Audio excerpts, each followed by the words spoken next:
కథాకమలం కథలా వెల్లువ ఆలకించి ఆలోచించి ఆచరిద్దాం.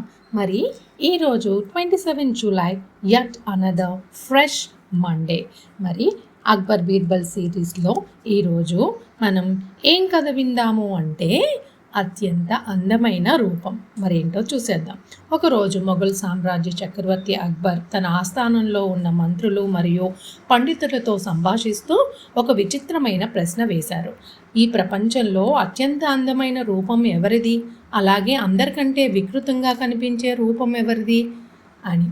సభలోని మంత్రులంతా తమకు తోచిన సమాధానాలు చెప్పసాగారు. ఒక మంత్రి అక్బర్ని ప్రసన్నం చేసుకోవడానికి, ప్రభు, మన మహారాణి గారు రూపమే ప్రపంచంలోకెల్లా అత్యంత అందమైనది అన్నాడు. మరొకరు పచ్చటి ప్రకృతి, పసిపాపల చిరునవ్వే అత్యంత అందమైనవి అని చెప్పారు. భలే చెప్తున్నారు కదరా, ఎవరికి అనిపించింది వాళ్ళు. అందరి మాటలు విన్న అక్బర్ బీర్బల్ వైపు చూసి, బీర్బల్, నువ్వేమంటావు? దీనికి నీ సమాధానం ఏమిటి అని అడిగాడు. బీర్బల్ చిరునవ్వు నవ్వి, ప్రభు, ఈ ప్రశ్నకు నేను కేవలం మాటలతో కాకుండా ప్రత్యక్షంగా చూపిస్తూ సమాధానం ఇస్తాను.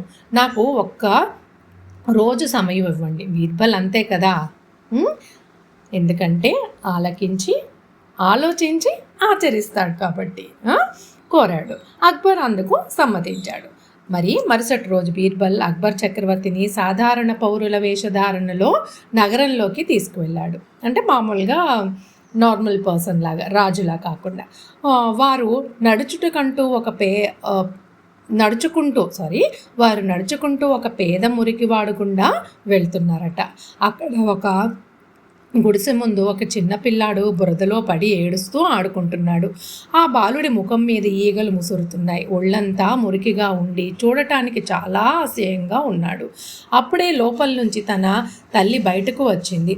ఆ పిల్లవాడిని చూసి ఆమె ఏమాత్రం అసహించుకోలేదు. పరిగెత్తుకుంటూ వచ్చి ఆ బాలుణ్ణి ప్రేమతో ఒడిలోకి తీసుకుంది. తన కొంగుతో అతని ముఖం తుడిచి ఆత్మీయంగా ముద్దు పెట్టుకుంటూ, నా బంగారు కొండ, నువ్వే నా అందమైన రాజకుమారుడివి, చూడు ఎలా పాడైపోతున్నావో అని మురిసిపోతూ గుండెలకు హత్తుకుంది. మరి ఆ దృశ్యాన్ని చూపించి బీర్బల్ అక్బర్తో ఇలా అన్నాడు, చూసారా ప్రభు, ఇతరుల దృష్టికి ఆ బాలుడు అసహ్యంగా వికృతంగా అనిపించవచ్చు, కానీ ఆ తల్లికి మాత్రం అతడే ప్రపంచంలో అత్యంత అందమైన రూపం. ప్రపంచంలో ఏ రూపమైనా ప్రేమ ఉన్న చోట అత్యంత అందంగా కనిపిస్తుంది. ప్రేమ లేని చోట ఎంత అందమైన రూపమైనా వెలవెలపోతుంది. కాబట్టి ప్రేమతో నిండిన దృష్టికే అసలైన అందం కనిపిస్తుంది. బీర్బల్ లోతైన ఆలోచనకు, సమయస్ఫూర్తికి అక్బర్ చక్రవర్తి 2 చుక్కలు కన్నీళ్లు కార్చేశారంట. అనుకోకుండా ఎంతో ముగ్ధుడైపోయి తన్మయత్వంలోకి వెళ్ళి మనసారా మెచ్చుకొని ఒక పెద్ద కౌగిలింత చేసుకుని విలువైన కానుకలతో సత్కరించారట. మరి ఈ కథలో నీతి ఏంటి? మనకి అందం అనేది వస్తువుల్లోనో మనుషుల రూపాల్లోనో ఉండదు, చూసేవారి మనసులో, వారి ప్రేమలోనే ఉంటుంది. మరి అత్యంత అందమైనది ఏంటో తెలుసుకున్నాం కదూ. తల్లి బిడ్డే కాదు, మనము ప్రేమించగలిగితే ఎవరైనా మనకి వారి రూపం అందంగానే కనిపిస్తుంది అని దీని అర్థం అన్నమాట. మరి ఈ అందమైన కథతో ఒక కమ్మని వసంతంలోకి వెళ్ళిపోదాం. అభినయ గేయం.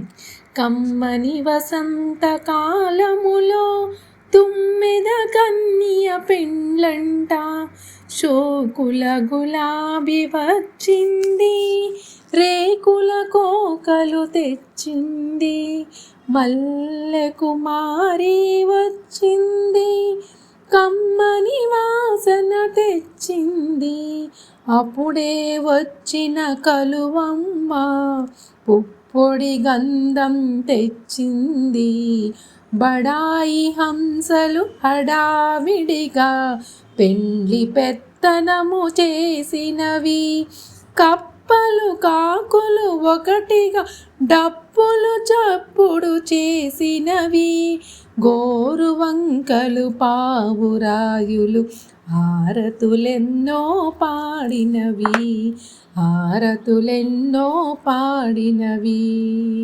సర్వే జనా సుఖినో భవంతు, లోకా సంస్థాం సుఖినో భవంతు. జై హింద్. ఉంటాను మరి.